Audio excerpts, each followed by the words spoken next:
आदरणीय देशवासियों, मेरा नमस्कार। आज हम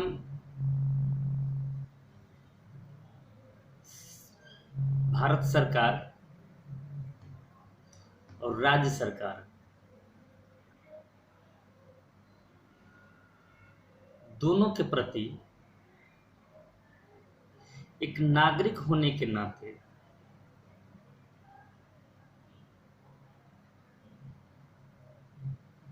मैं उनका आज कुछ सजेशन भी देना चाहूँगा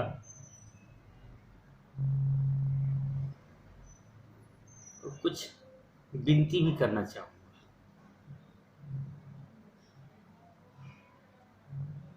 क्योंकि हमारा देश किस संकट से गुजर रहा है, ये हम सबों से छुपा हुआ नहीं। हम इससे पहले भी बहुत बार आपको वीडियो बना के भेज चुके हैं और देश की आर्थिक स्थिति के बारे में मैंने उनमें चर्चा किया भी था। हम मानता हूं कि देश का जो अभी का जो परिस्थिति है, उस परिस्थिति में हर कोई मजबूर है, आम नागरिक से लेके प्रशासन और सरकार तक। हर व्यक्ति को चिंता है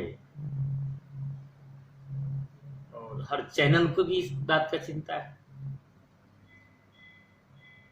चैनल मीन्स हमारी एक अंतिम पौधान तक जो भारत का नागरिक है, वहां से जो चैनल बनती है एक सरकार, उच्च सरकार तक, हम उस चैनल की बात कर रहे हैं। मैं पूछना चाहता हूं, सबसे पहले मैं पूछना चाहता हूं अपनी सरकार से, इस संकट के घड़ी में आपने जो डिसीजन लिया हम भारतवासियों के प्रति, वो बड़ी ही सराहनीय रहा। हम कितनी बार भी बताया आपको, बड़ी ही सराहनीय रहा है।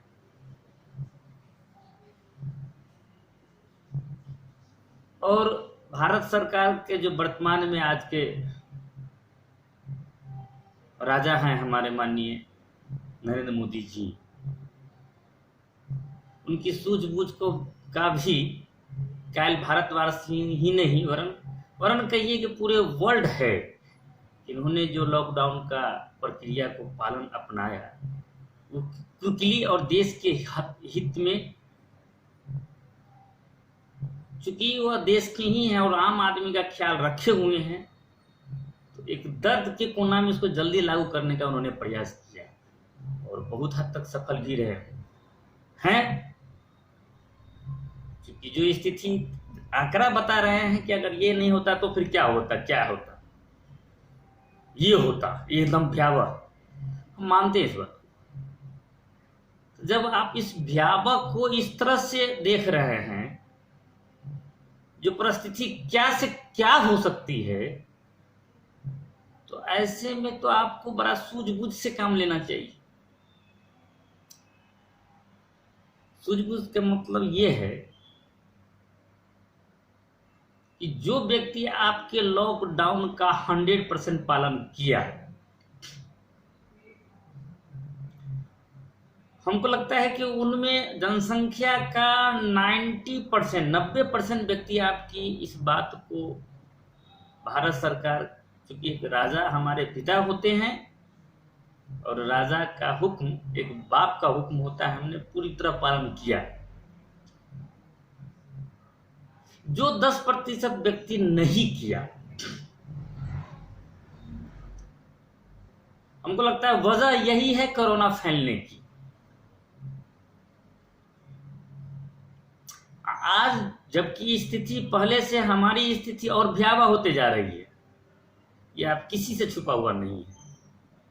इस भयानकता को अगर हम सोचते हैं यहाँ पर, पहले कभी ये सोच ले कि भारत में 1.5 महीना 2 महीना पहले मात्र 250-300 केस था और 2 महीना के बाद आज स्थिति है कि हम लाखों छूने वाले हैं। सोचिए 300 केस 2 महीना में लाख कर सकता है। तो गौर कीजिए, वो केस तो 2 महीना में उस साइड से लाख कर ही रहा है, लेकिन जो लाख बढ़ चुका है वो कितना करेगा, वो कैसा भयावह होगा। कंट्रोल तो हम कंट्रोल किसको कहते हैं? हम कंट्रोल कहते हैं उसको जो संख्या अगर 1000 हो गई है तो हम उसको बढ़ने भी न दें, 1000 तक ही रहे, हमें कंट्रोल में है। लेकिन 1001 हो गया हो तो क्या हम उसको कंट्रोल मानेंगे?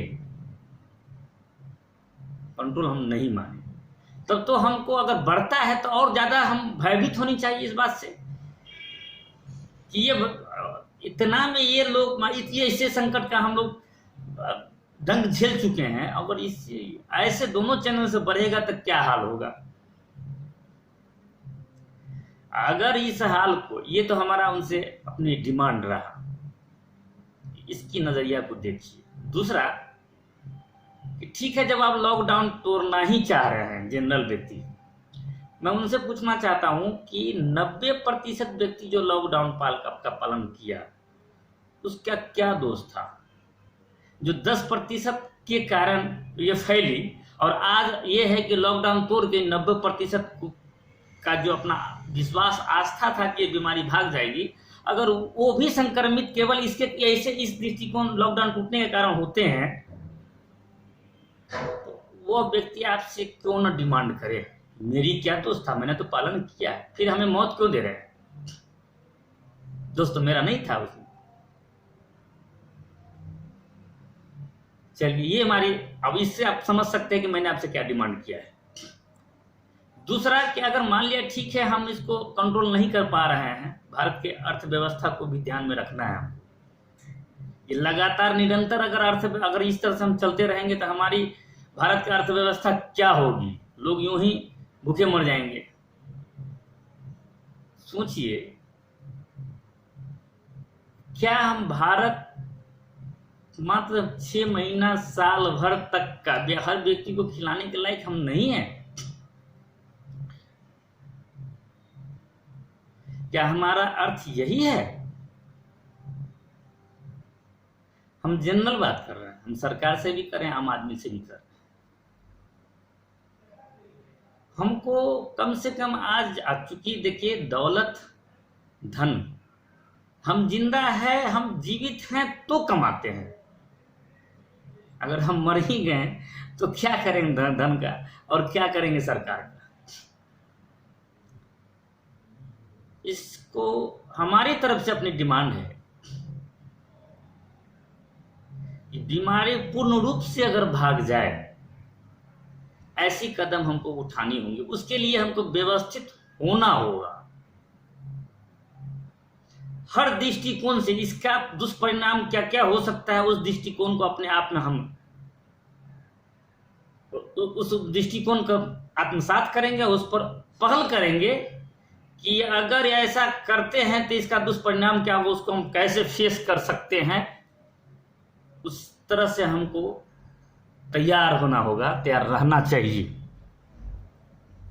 विकट से विकट परिस्थिति में लड़ने के लिए हमको तैयार रहना चाहिए, तभी इस संकट से हम निजात पा सकते हैं। तो उसके लिए हम श्रीमान विनती करेंगे कि सबसे पहले श्रीमान आप स्वास्थ्य विभाग को दुरुस्त कर लीजिए।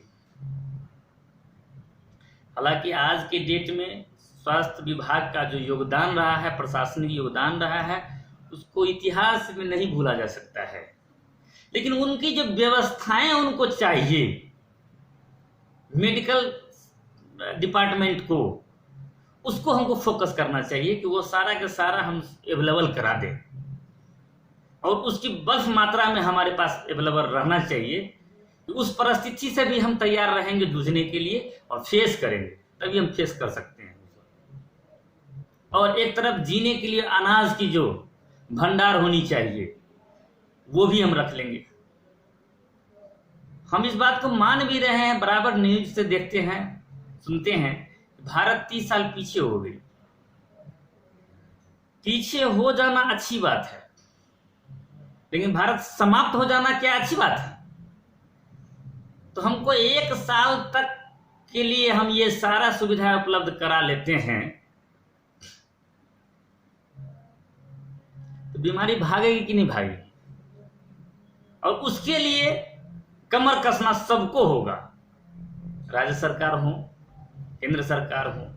यहां तक कि एक चैनल बनना चाहिए उनका कि वहां से जो स्टार्ट होती है तो वार्ड के हर 300-400 का जो जनसंख्या है उस पर 5 आदमी का निगरानी होनी चाहिए था, कि लोग 100% आपको पालन करे, और उसका प्रशासनिक सहयोग होना चाहिए था। क्षेत्र छाया के रूप में उनको मेडिकल डिपार्टमेंट को भी उनके अपने विभाग का क्षेत्र छाया हमेशा उपलब्ध रहना चाहिए था। तो लॉकडाउन 100% इसमें मानने और पालन लोग करते। कोई काम हम अगर कर रहे हैं तो उसको कड़ाई से कराना होगा, तभी हम सफल हो पाएंगे। बीत गई उस बात पर को हमको नहीं जाना है, जो बीत गई सो बीत गया। अब हमको कैसे बचना चाहिए, क्योंकि भयावता पहले से ज्यादा बढ़ती जा रहा है, हर वक्त केसेस बढ़ता रहा है। जितना भयावता हम अगर 22-23 मार्च को नहीं थे, उससे ज्यादा भयावता आज के डेट में हम 11 मई को हैं। दिन प्रतिदिन ये बढ़ती जाए। हालांकि मन प्रिपेड होते जा रहा है भयावता से, धीरे धीरे हिम्मत रखना एक अलग बात है, रखेंगे ही, लेकिन जिंदा रहने का उपाय हर हाल में मैं आपसे विनती करता हूं कि ये सब पर ध्यान दिया जाए, सारे विभाग, और कैसे भारत के लोग जिंदा रहे, बीमारी जल्दी भागे, इसका उपाय किया जाए। मानते इस बात को कि एंटीवायरस नहीं आ पा रही है, उसका वही एक निदान है, दूसरा कोई निदान नहीं है, लेकिन बचाव तो हमारा सबसे बड़ा निदान है। तो हर संभव तक हमको प्रयास करना चाहिए कि इससे हम बचे। लोग को भी हमको इस बात को समझना चाहिए कि सरकार हमारे ही हक में जो भी काम कर रहे हैं वो हमको बचाने की ही हक में किया जा रहा है। तो हमको भी उनकी हर आरजू, उनके हर आदेश को सहर्ष नमन करना चाहिए और आत्मसात करके रहेंगे, तब जाके बीमारी समाप्त होगी। धन्यवाद। अगर सजेशन अच्छा लगा हो, विनती अच्छा लगा हो, तो कृपया आपसे फिर से विनती है कि हमारी बात पर गौर करके ध्यान दीजिए जरूर। धन्यवाद।